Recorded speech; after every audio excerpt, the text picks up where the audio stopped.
Good morning. So a couple of things about me to give you sort of a frame of reference. So first off, I'm a comms person, like all of you. And what that's meant to me is for about the last 20 years, I've tried to figure out whatever gets thrown at me, whether it's a crisis, whether it's absolutely no news, and whether it's just a whole lot of changing variables, how to make the most of it. Second, I'm a mom. I have 2 young kids, so if any of you can relate to what it's like to live with a 3-year-old, not only do I really appreciate sleep, I really have embraced and accepted that any sense of being a person who needed a high level of control, I've given up on that. I really understand that it's all about focusing on what are the absolute critical must-dos that have to happen in each and every experience.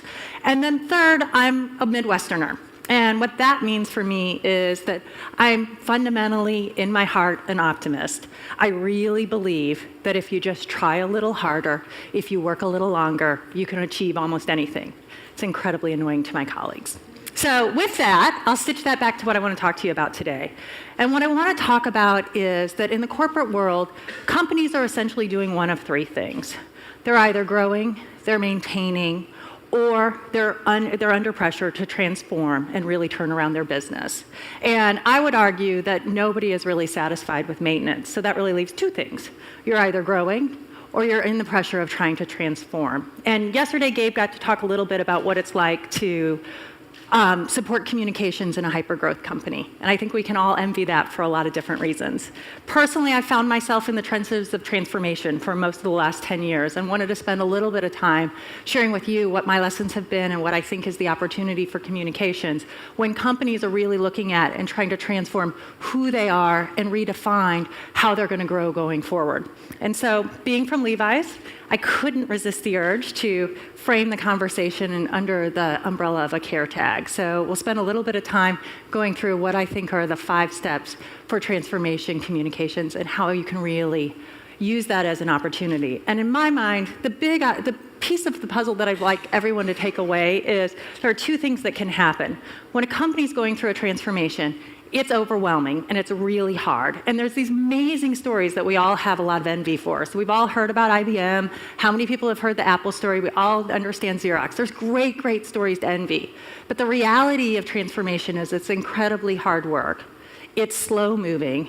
It's not linear. It happens in pieces and chunks. And it's incredibly frustrating and exhausting. And as communicators, we can get swept up in all of that. It can be something that happens to us. But I think, and one of the things that I learned from my last job, and one of the main reasons that I took the role I'm in today, is that it offers the opportunity for us as leaders, and particularly communicators, to be transformational leaders in our organizations, that we can break far beyond the boundaries and roles and responsibilities of a traditional communications function and have an impact on the strategic decision-making within our companies when a company is going through transformation. What we have to contribute is just so important to the business and the voice that we can bring forward. And so that's really what I want to talk about. So I think it's a huge opportunity for all of us, but it's also one of those ones that you really have to see. And there's all those steps that you have to go through. You have to accept it, you have to challenge it, and then you have to figure out how do you really turn it into an opportunity. So when you look at the care tag, where do you begin? I think there are 5 things that each of us can do when we think about communications and how communications can really capitalize on the opportunity that's presented when a company is going through a transformation. First, establish the right team, and we'll talk about that. The emphasis there is on the word right. Second, align behind a core narrative. And the point here is much bigger than a messaging opportunity. It's really about aligning your team against a shared objective. Third, leverage the opportunity that comms has that's just really unique in an organization to be agile and flexible. We can move faster than almost any of our colleagues within our organization. Use that to your advantage. Fourth, bring the outside in. And I'm not going to tell you guys anything that you don't believe in or that the panel didn't just talk about. But one of the golden tickets that we have to introduce and influence the conversation is to bring the perspectives of the audiences that we're trying to influence to the table and make sure that they're heard in the decision making. And then fourth, use transformation as an opportunity to embrace innovation and risk-taking and to drive that throughout your organization, both as a comms function and throughout the organization overall. So we'll step back and go through some of those and walk through. So the first one around the right team. And as I said, the emphasis here is on the word right. So when an organization has gone through, that made the decision that they need to transform, that decision doesn't come about lightly. And just to give you a little bit of background on me, Paul talked a little bit, but I should probably tell you what I mean in saying that I've been in the trenches of transformation. For the last 6 years, I've been working with Dell. For the last 3 years, I was the head of communications at Dell. And all of you know Dell. And you all probably, if I were to ask, would have some really strong things to say about it. You would say it's a company that transformed the supply chain. It made PCs available to the masses. It drove down costs, and most of you probably have a Dell-issued computer from your company. And all of that's true for the first 10 to 15 years of the company, but it's not the reality of who Dell is today. Dell is today a true end-to-end solutions provider and has been tackling a transformation for the last 4+ years. And many of you, since I know it's a room that reads the business news, knows that we also went through a really challenging go-private transaction this year that was successfully resolved in the fall. So at Dell, the transformation has been underway for a long time, but again, as I said before, it's not linear, and that makes the challenges of communicating around it all the more challenging and exciting, but communications can really contribute to that, and that's been what I was doing for the last 6 years. Secondly, and that was then, today I'm at Levi's, and Levi's, as Paul said, is a 160-year-old company. And people have this deep emotional attachment to Levi's. Every single person that I talk to has a Levi's story.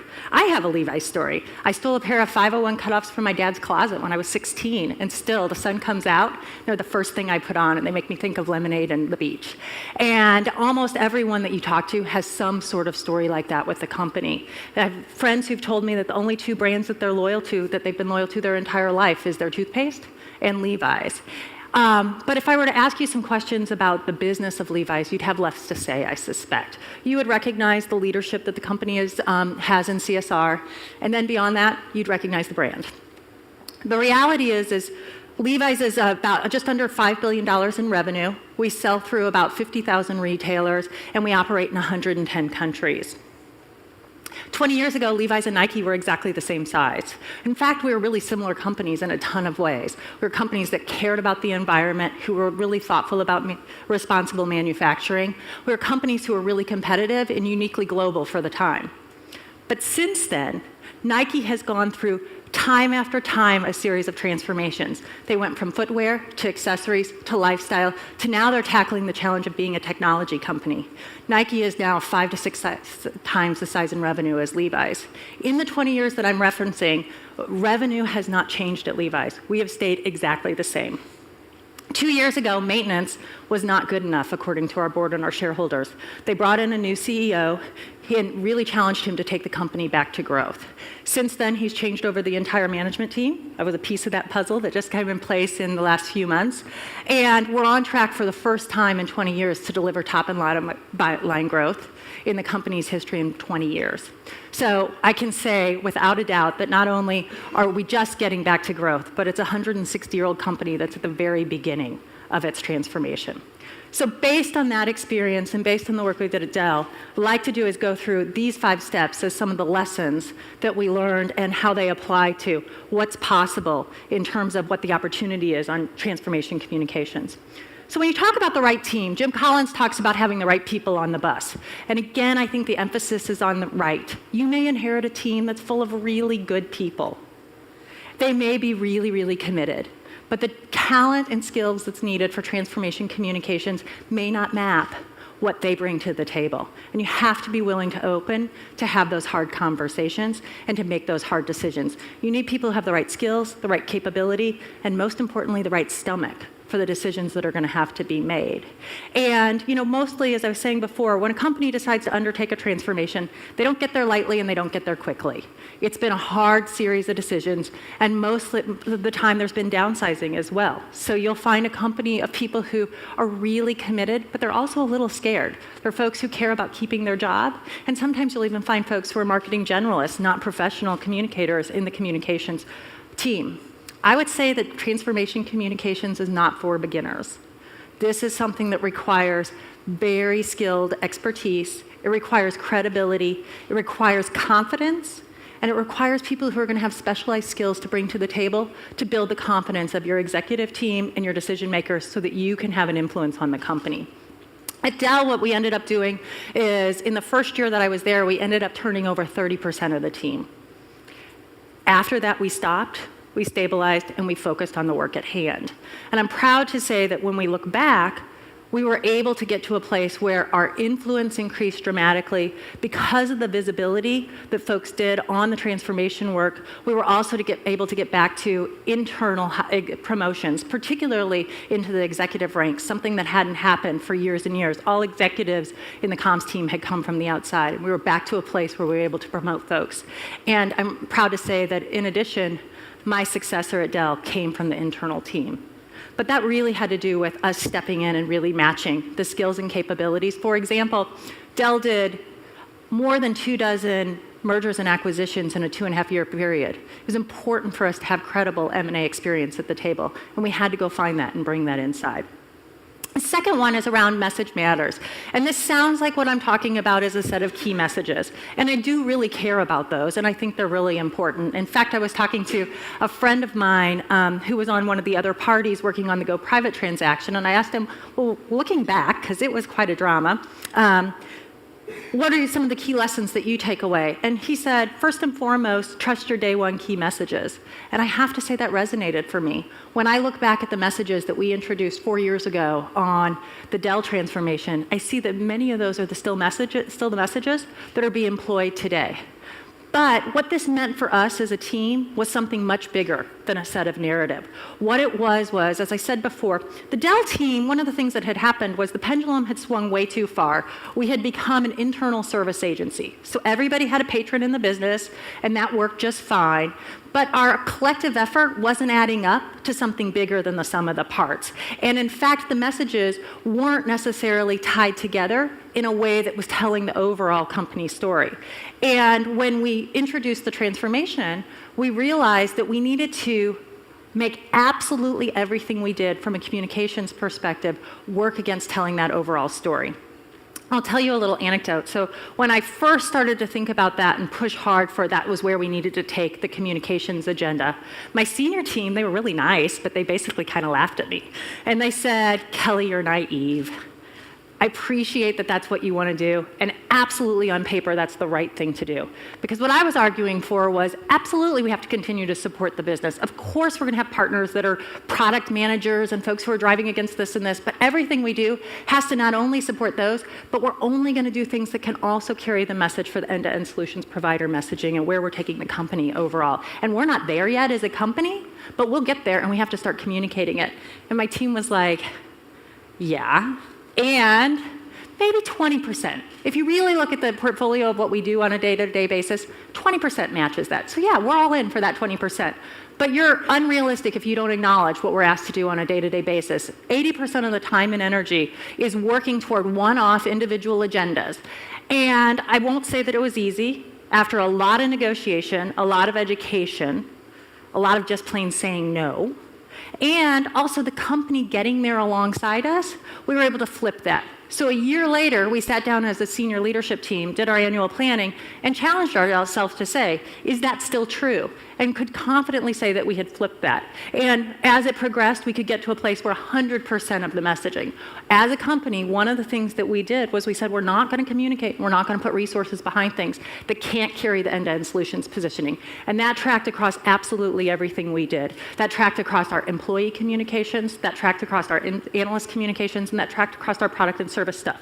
Now, I have some product managers who probably don't think I'm their favorite person in the company, but we really made a difference. And what was most interesting about that was the unlock, not in terms of our results from a messaging perspective, that was cool, but what was even cooler was what a difference it made for the communications team. We aligned behind a shared mission, and we started to increase our influence in the organization. Our employee satisfaction scores soared after we were all pushing against a similar and shared agenda as opposed to being diluted across the business.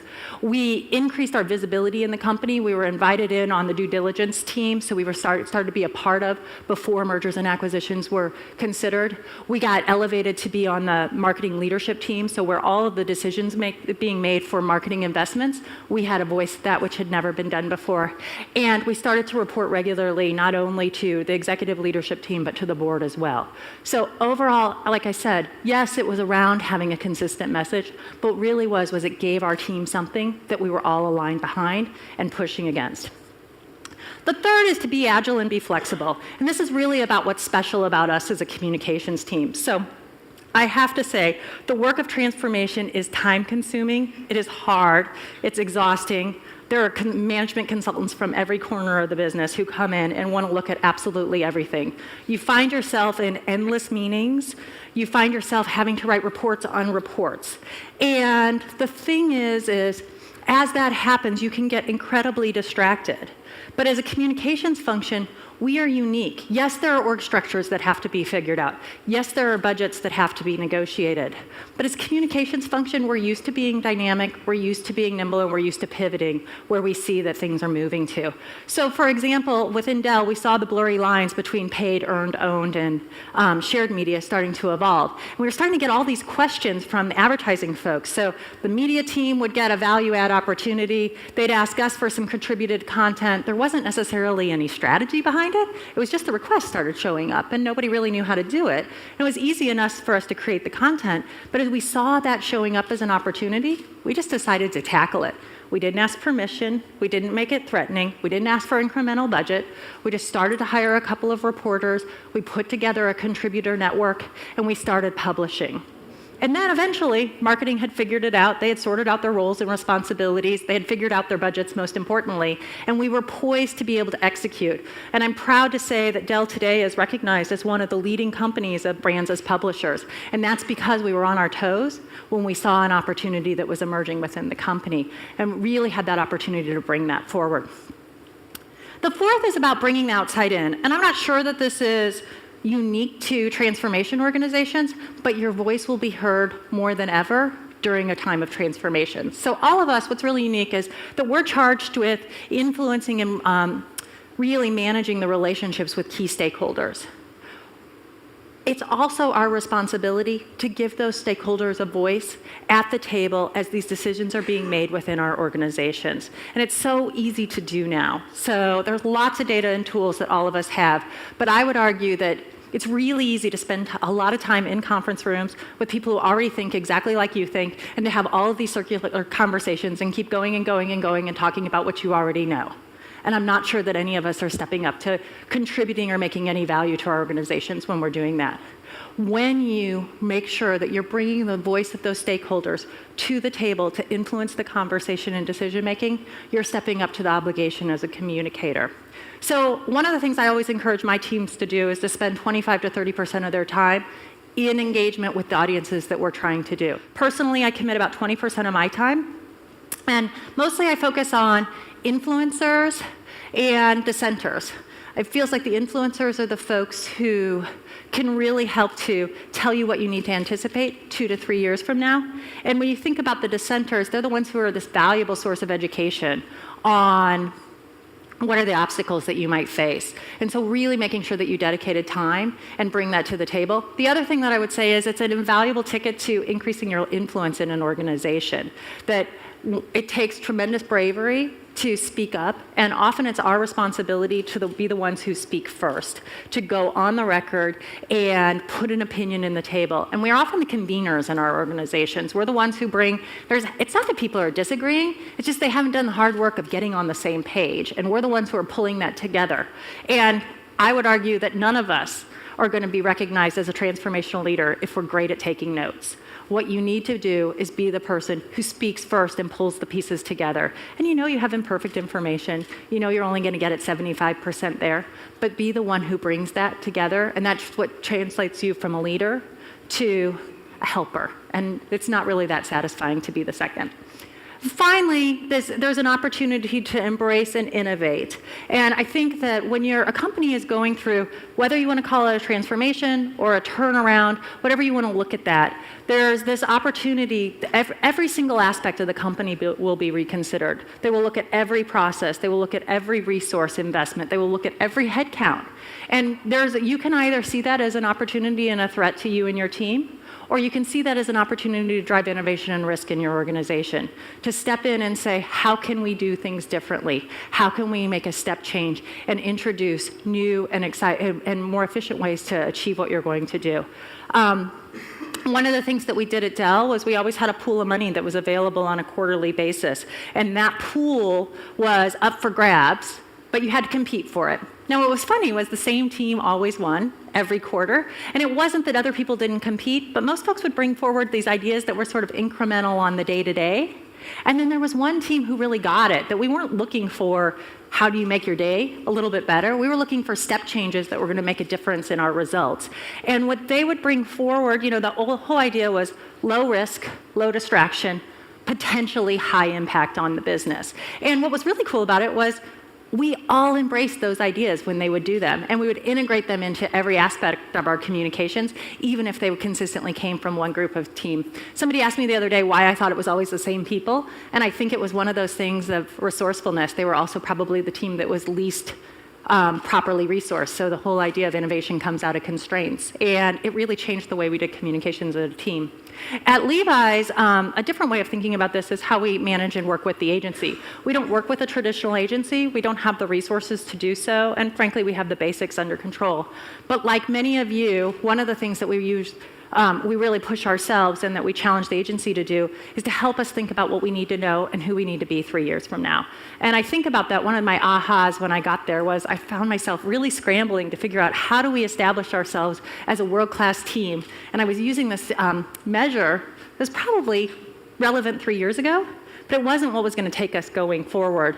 And when I really challenged myself to say, well, how do we think about building the skills and capabilities to be a world-class function 3 years from now, that's where we saw there was an opportunity for outside partners to really challenge and help us. At Levi's, we know that's about taking this iconic company and demonstrating our relevance for the future, demonstrating that the deep depth of a company that's known for its American roots, that we're ready to compete on a global stage and how we're going to leverage that. And that's where the agency really inserts and helps us. So I think in total, when I look at sort of where I see the opportunity for us all, I would say that first and foremost, it's around your team. And one question you might have is sort of what kind of leaders do I think are the right folks to bring in? And I think that there's a few aspects that you look for on the leaders that you want to work with and the type of team. It's the most important piece of the puzzle.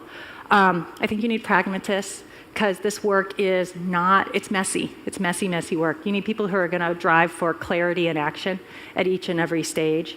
You need optimists, and what I mean by that is, yes, you need people who are going to ask the really hard questions, that are going to be willing to push back and challenge your executives, but at the end of the day, they have to be believers. They have to believe that the transformation that the company is undertaking is something that they can achieve, because that's all it takes. You have to dig that deep within yourself to really drive as a communicator.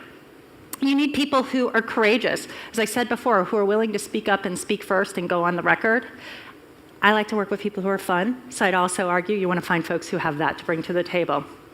And then I guess in closing, what I would say around transformation communications is I'd really challenge each of you guys to see it as an opportunity to become a transformational leader in your organization.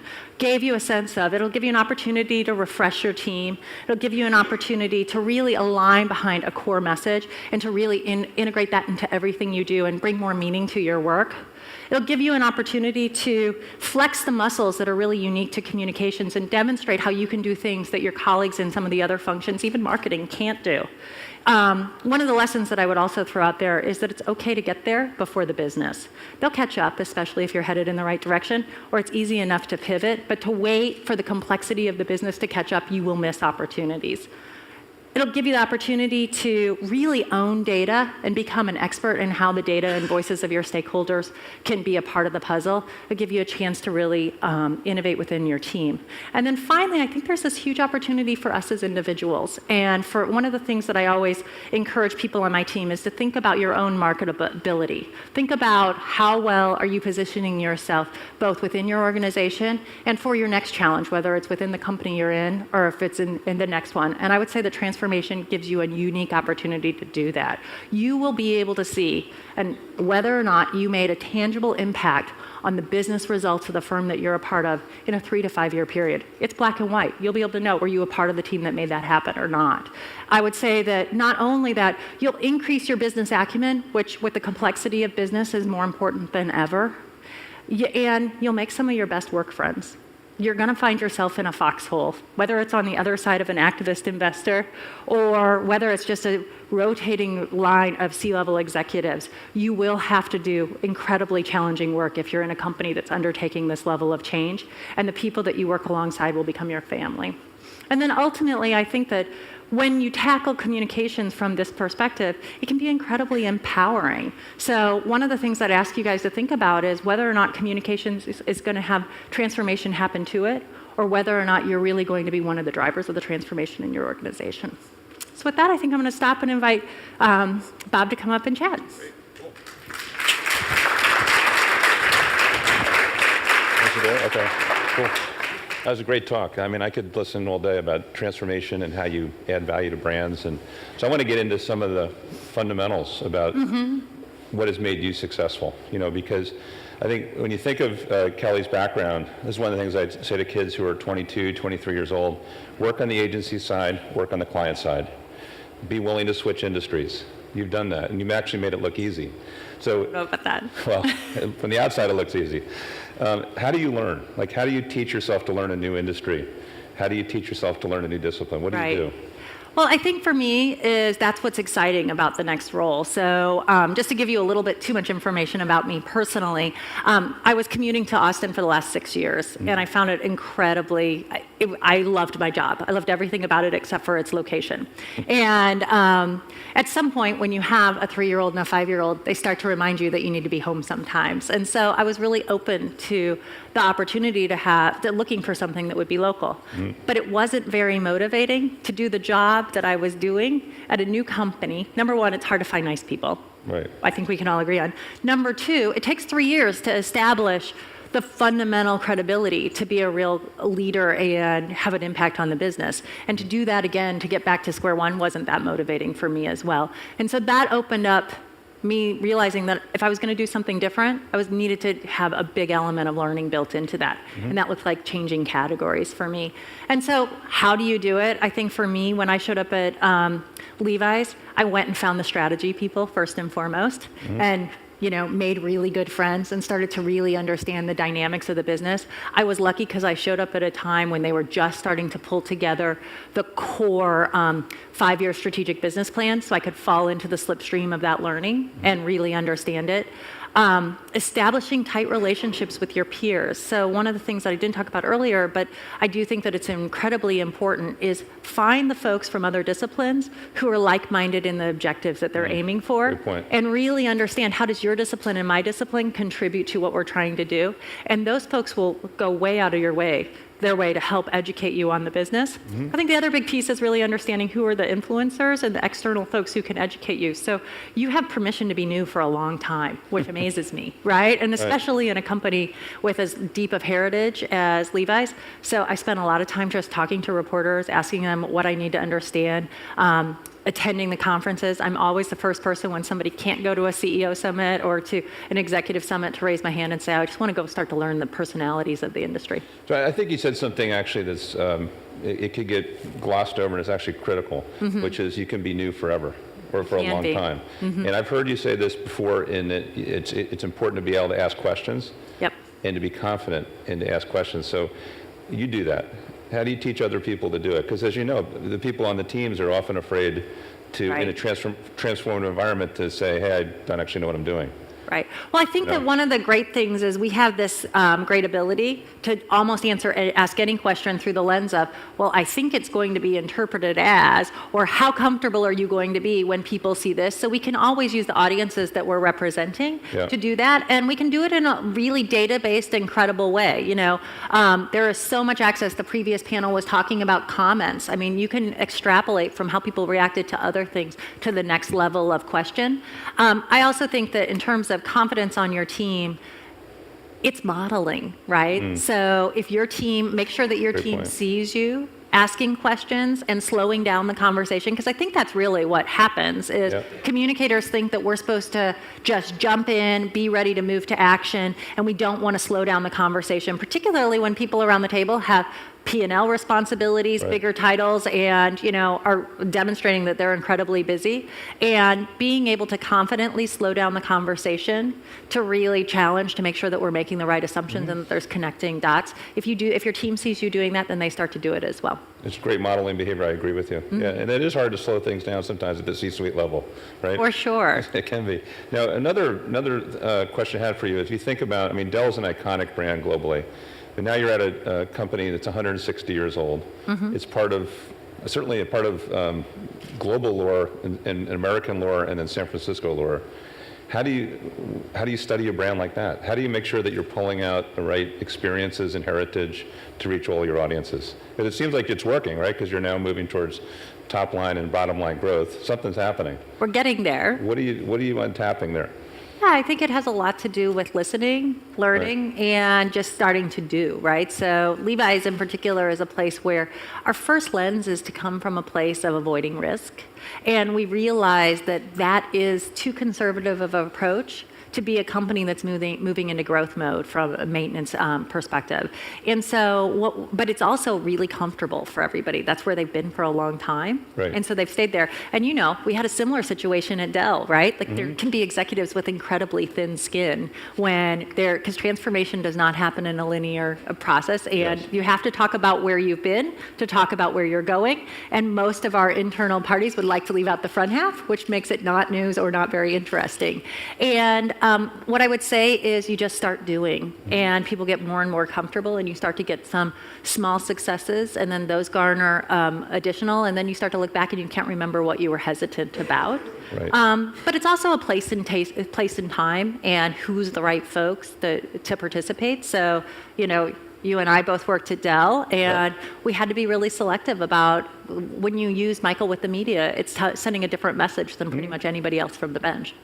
So, and that's I think a great point is when you think of a CEO that people know, they're themselves a brand. Right. So you have to treat that CEO with the same respect that you would Levi's, right? Another question for you would be totally different track. Yeah. So I was just reading today, like the Comcast, NBC, Levi's deal, and you got the 10-year naming rights at the new stadium in San Francisco, which is pretty cool. And so you've got this local commitment that you have to make sure that you're on board with the community, which you do a great job at, and yet you have hundreds of communities that you want to connect with globally. How do you like put importance on local and global communities and make sure that Levi's local everywhere you go?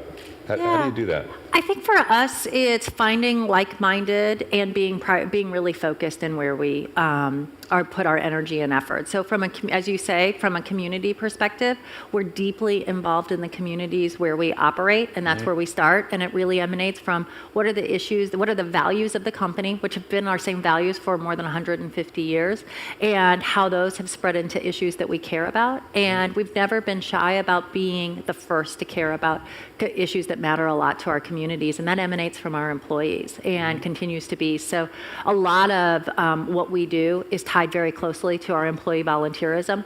It's a place where everybody goes on one day to communicate, to volunteer into the community, and then we keep that alive on an annual basis throughout the year, and our giving is aligned with that, as well as sort of our social agenda as well. Cool. You mentioned learning from customers, and I'm certainly a big believer in that. I think the way you said it is you don't learn a lot in a conference room. Right? Talking to people who agree with you. I totally agree with that. It's one of the reasons why we end up being on the road or looking at data all the time.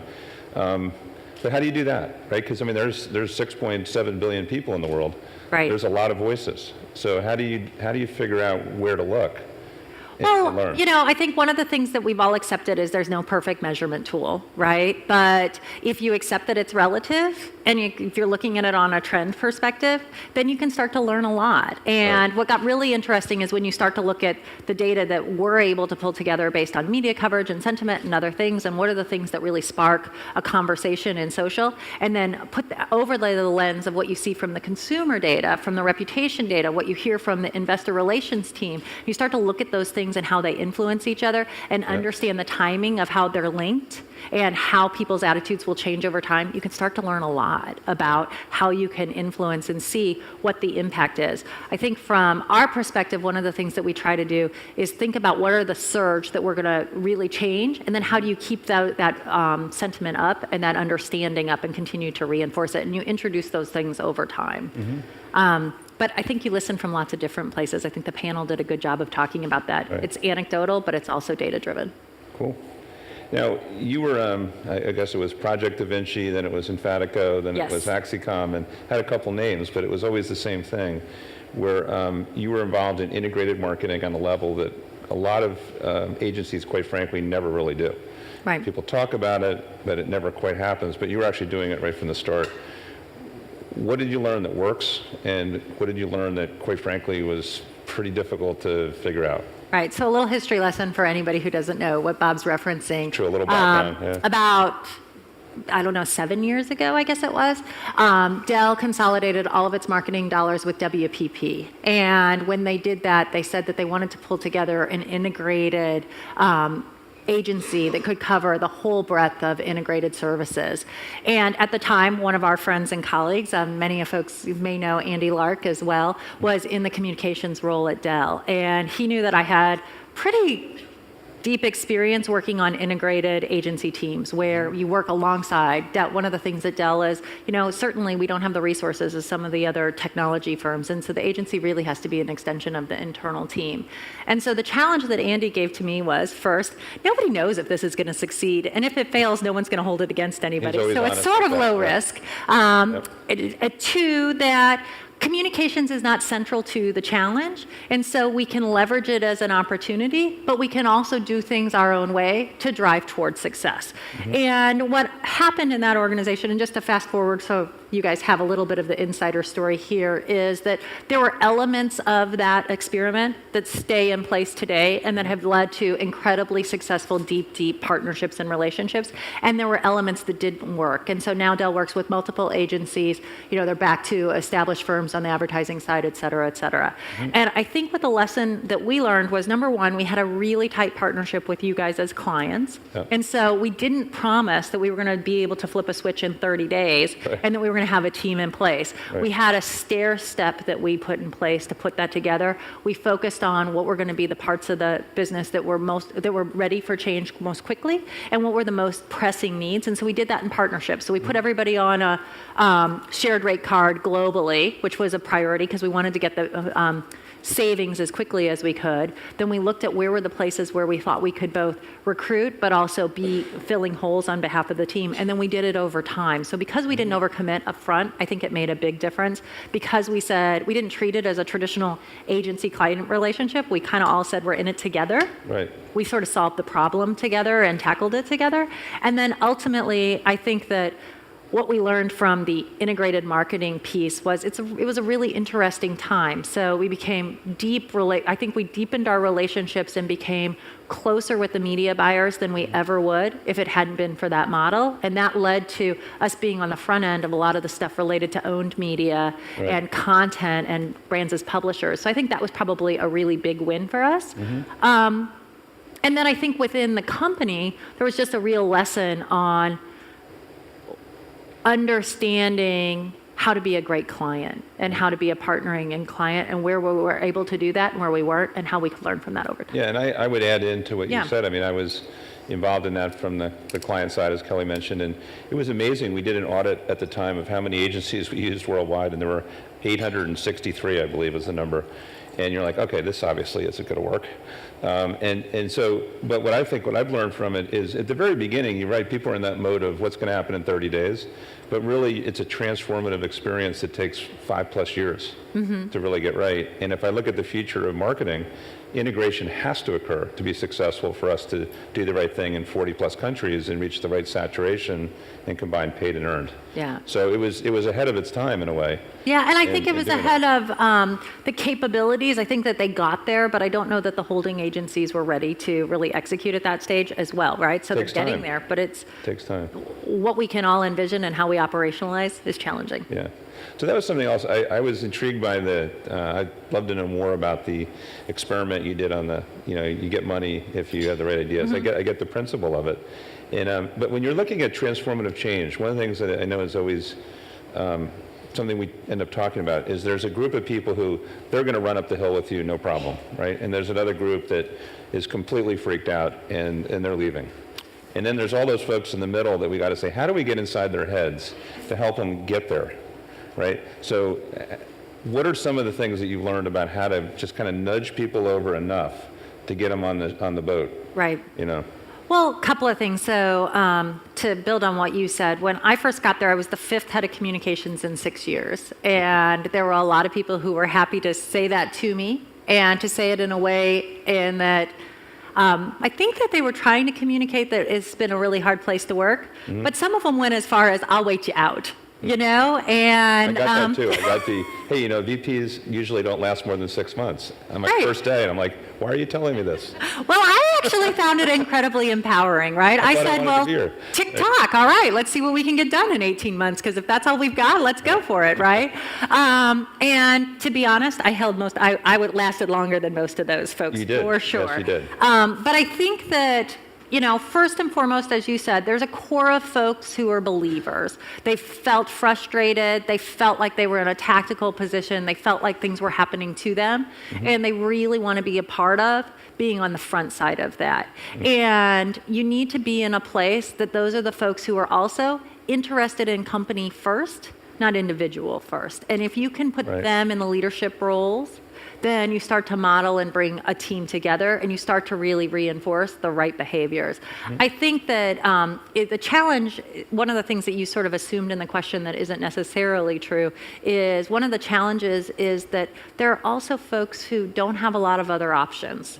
So they're really, really motivated to keep their job at all costs, and that's not the right reason to be there. And this is not the kind of work that lends itself to that. And it can be a little heartbreaking, right? Because you can see, like, these are really nice people, they're really committed, and they desperately want to make it work, and it just doesn't. And making those hard decisions and figuring out a way to do that in a way that's compassionate, that's thoughtful, that gives everybody the chance that they need to, means that you don't move as fast as you can see you should, but it's probably the right thing to do for your organization. And then I think your core question was about what about the people in the middle? Yeah. And I think the answer to that is what I said around galvanizing around a shared objective and making that really clear and explicit for the team. So if you can be really clear about this is what we're trying to drive toward, this is how the pieces that all fit together, and absolutely every one of us need to be able to connect everything that we're asked to do on a day-to-day basis back to that, then people, it sort of unlocks for people. And they also start to scratch their head and say, but I spent a whole lot of time editing for this fellow over here to write his internal blog to his internal team. Is that where I should be spending my time and energy? And you have all these other folks who are spending, who are just dying to get through the core work, and to be able to start to surface some of that and give people permission to put sunlight on the things that they're being asked to by the business, and to start to really put it through a lens of these are the 3 criteria that absolutely everything we put resources against has to be across. If you're transparent about that, it gives people permission to pull things forward, and you can start to be a lot more helpful. Well, one of the things you just said is, I think as leaders, we all always try to do this, and then we always realize when we look back that we don't do it well enough, is clarity of what we're trying to achieve. Because I know when I think about it, the clarity is often in our own heads. And the question is actually, are we making it clear enough for our teams? And so that we can never get good enough. Just one quick parable on the Dell days is when I used to teach a class for incoming VPs, and what I would say to them is that if you're afraid of getting fired, then you're not going to make the right decisions to move this company forward. And as I would say that, I could see like half the class was like, right on, brother, and the other half is like, this guy's insane, but you could just see it, and that's what you were getting at too. So let's go to your role as CCO, right? So one of the things that we're all seeing in the industry, and it's been going on for a while now, is we have the CMO and the CCO, people say, hey, their jobs are colliding. I look at it more as they're really becoming more integrated, but how do you see the CCO role changing either today or if you looked at like a couple of years? Right. Where's it going, So I'm not a purist on this question in any way, shape, or form. So at Dell, communications is a part of marketing, and I think that made a tremendous amount of sense. And frankly, it gave us influence and access to resources that we would have been competing for, and we would have just looked like a cost center if we were a standalone. So it was easier for us to show how we were contributing to the business. And when you're making trade-off decisions of one marketing dollar, a dollar against comms and content and inbound marketing versus traditional marketing when there's never enough, it's not a bad trade-off. So we could tell a really strong ROI story there. At Levi's, the marketing function lives within the brands, and communications lives at the corporate level. And again, I'm not a purist. I think they both work really, really well. I think what being a chief communications officer reporting to the CEO gives us the ability to do in a more direct way than when you're a part of the marketing organization is influence, particularly when I think, what can we do to make the biggest difference to the company? Certainly it's to protect and mitigate against risk, but as the company is going across this transformation, the first and foremost, we need to align all of our employees behind the transformation and the business that's in front of us. And being the voice of the employee and the employee population at the management team is a great place to start, and to partner really closely with our CEO and our head of HR, and to really be that champion is a big piece of the contribution that we're able to do. And that said, there's also this huge opportunity to start to tell the business story in a proactive way that we haven't done in the past. And so when you ask me what do I think is going to be the skills for the future versus the skills in the past, I think that they don't change. It's the how we do it that changes, right? So being having really deep understanding of the business, being willing to bring the voices of your stakeholders to the table, being a champion for those stakeholders and a part of the decision making, and making sure that they're considered in all the strategic decisions that are being made of the business is a part of what we're able to do. How we do that, how we improve sort of the visibility to where we're getting that input and other things, that's what's changing behind the scenes, I think. Cool. And I like, one of your 5, I think, was that outside-in view. Yes. Which really does help shape the employee view. So if I think of your employees worldwide, and I think of the marketplace, and I think of key countries for Levi's today, what countries are, they're not necessarily issues, they're just intriguing to you for their potential, and you're saying, I got to learn more about what's going on here so I can do even better there. Well, what pops up? So coming you mentioned this earlier, so coming to the apparel industry, I was a little intimidated. So I felt a little bit of confidence coming from technology and saying, well, yeah, I rode the Foxconn thing and pretty much stayed out of it, so I kind of understand. But coming to apparel, as we all know, in developing countries, apparel is the first place that when they start to industrialize. And so these are really complex economic issues where apparel is operating. And Levi's, it's a little bit easier because we have such a deep commitment to social responsibility and to workers' well-being in the communities where we operate. We were the first company to have a terms of engagement in terms of how we make sure that we do responsible manufacturing from the beginning to end. And we hold that standard for ourselves as well as all of our vendors. And so it's a cleaner story for us, but these are complex and complicated issues. And so, we're in the headlines all the time tracking these issues.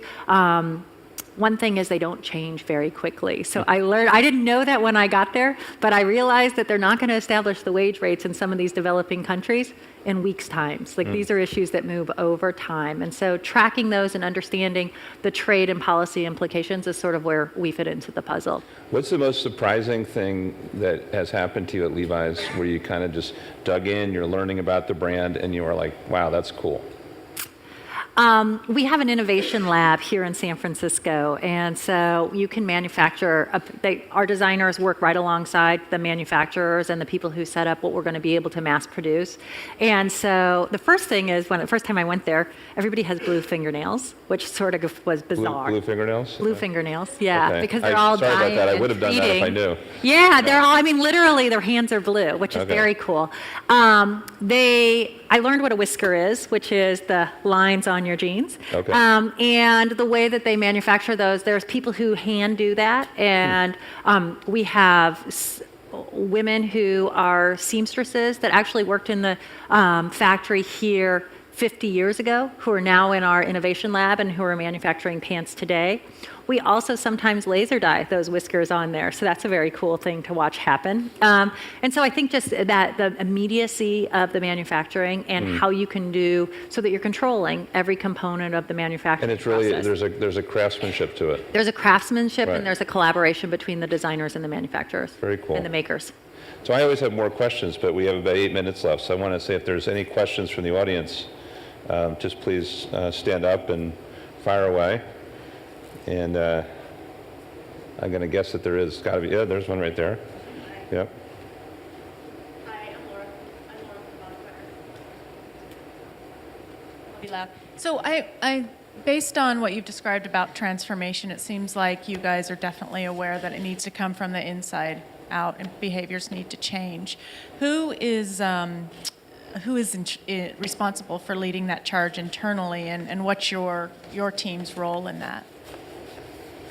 In terms of culture and behaviors, is that what you're asking? And communicating, how keeping that communication flow going so that people are assured that they're on the right track. Right. So, like I said before, nothing in companies is as simple as it looks or as simple as it should be, right? So the easy answer is to say that the executive leadership team owns that responsibility. And at Levi's, it's coming from the CEO, and it's very tangible because he's relatively new. He's been there for 2 years, and he's driving for significant change across the organization. And he's made some really courageous decisions. He closed one of our brands that was underperforming, which was a very hard thing to do. And it was a big decision with a lot of folks who felt very uncomfortable. He has changed over, as I said, I don't think his intention was to change over the entire executive management team, but to find like-minded leaders, it's taken that. So I think first and foremost, it's an easy answer to say that it comes from there, but in these organizations, those are the folks who are really charged with it.